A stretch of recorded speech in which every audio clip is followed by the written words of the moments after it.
不動産投資で NG なマインドや行動とは、錯覚行動すると最悪破綻。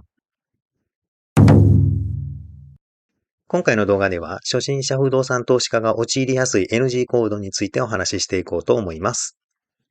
初心者不動産投資家は高い表面利回りや毎月入ってくるであろうキャッシュを気にする方々が多いですが、例えば、築古戸建てのオーナーチェンジ物件をキャッシュで購入したとします。そうしますと、だいたい翌月より家賃が振り込まれます。この家賃が振り込まれると、キャッシュを生んだと勘違いして、家賃全額に手をつける。金のなる木を手に入れたかのごとく。あたかも儲かっているような錯覚に陥り、欲しいものを購入したり、好き勝手に散財する方がなぜか一定数おられます。自分の自由にできるお金を手にしたことに間違いないのですが、築古物件を購入すればリスクもあり、急な修理や補修、タックスやメンテナンス、退去などなどのためにキャッシュをプールしておかないと、後々目も当てられない状況に陥ります。ただし、キャッシュをプールすることだけを念頭に行動するのも考えもので、バランスが必要ですね。似たような案件で、キャッシュポジションが下がった状態でファイヤーしてしまい、後々苦慮するパターンですね。先の案件同様、毎月入ってくるであろうキャッシュを、たぬきの川残余で、お手当を超えた時点でファイヤーをし、急な修繕などで短期資金ショートで経営が立ち行かなくなることで破綻します。残念ながら同年代の知人に一人おられましたが、早々に破綻し最悪な末路をたどりました。気の毒ですが、致し方ありません。お断りしておきますが、家賃の一部を不動産に関する勉強や関連する自己投資に使う分には全く問題ありません。先行投資という考え方ですね。私の場合、対策としてのマインドセットは、家賃というキャッシュが手元に来たが、この時点では投資金の一部が返ってきただけと考えています。残債が残っているということは、残債分は自分の資産ではない。物件を購入するにあたり、先行して投資金を投入しているので、こういったマインドセットにしています。正しいかそうでないかわかりませんし、人それぞれなので、参考程度でお願いします。すべてにおいてキャッシュを使う行為。築古物件等を購入するにあたり、銀行融資を受けずに、キャッシュで購入し、修繕にもキャッシュを使う。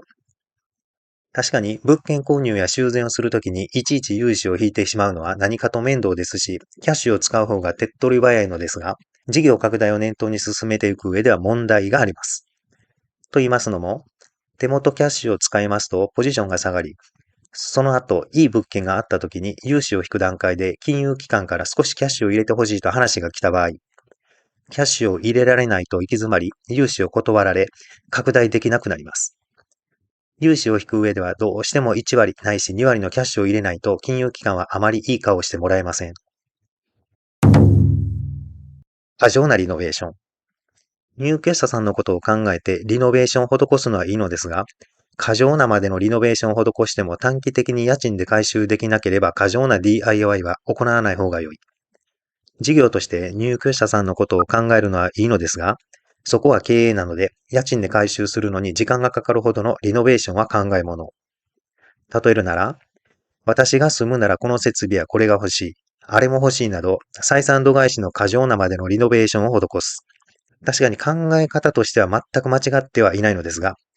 一定数家賃に趣を置いて設備は最低限でいいという入居者さんもいます。懐事情もありますが、最近では自分で室内コーディネートし、自分の使い勝手を優先する方もおられます。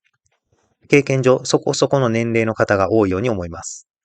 あとは、立地の問題もあるのですが、家賃設定が低めな築古物件に人気の設備を数多く導入すれば入居者さんはすぐに決まります。繰り返しになりますが、低いめの家賃設定で投入した資金のリターンが低ければ考えもの。さらに言えば、外観が昭和の匂いがする物件に人気の室内設備を導入しても、それに見合う家賃設定をすればなかなか決まらないことも多々あり、そうなってきますと、いわば趣味の部屋になってしまいます。ある意味これも採算度外視。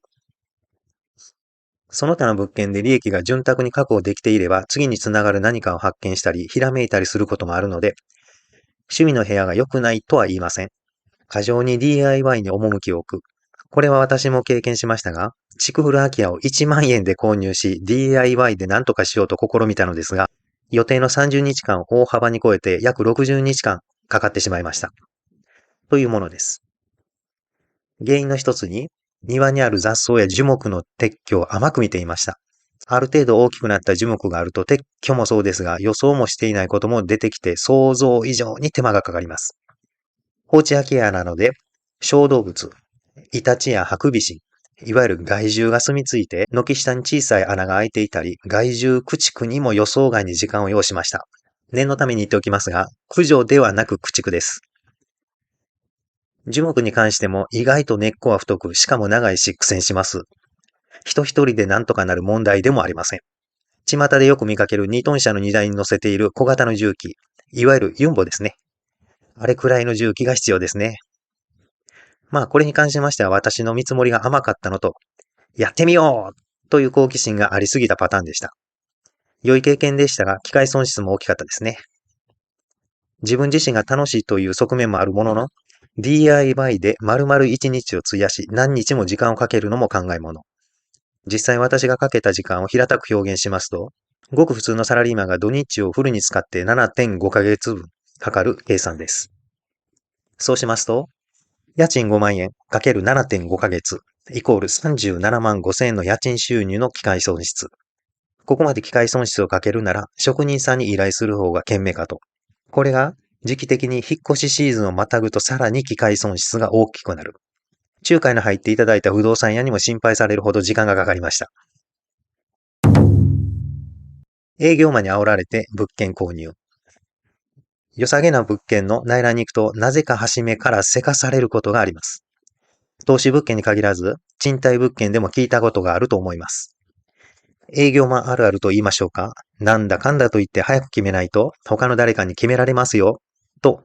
お決まりの営業トーク。それでも営業マンに煽られて焦る必要はないと思います。よくよく考えてみてください。そんなに煽るほどの人気の物件なら内覧に来るまでに決められているはずです。驚くほどフットワークが軽い方々が多いです。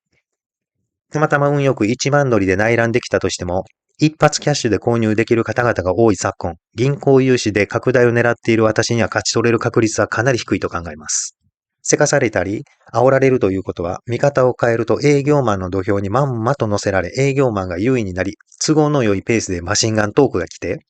不本意な契約をしてしまう恐れがあるので、事業としては悪手です。くれぐれも注意しましょう。今後もたくさん投資用物件は出てきますので、自分主導で進めましょう。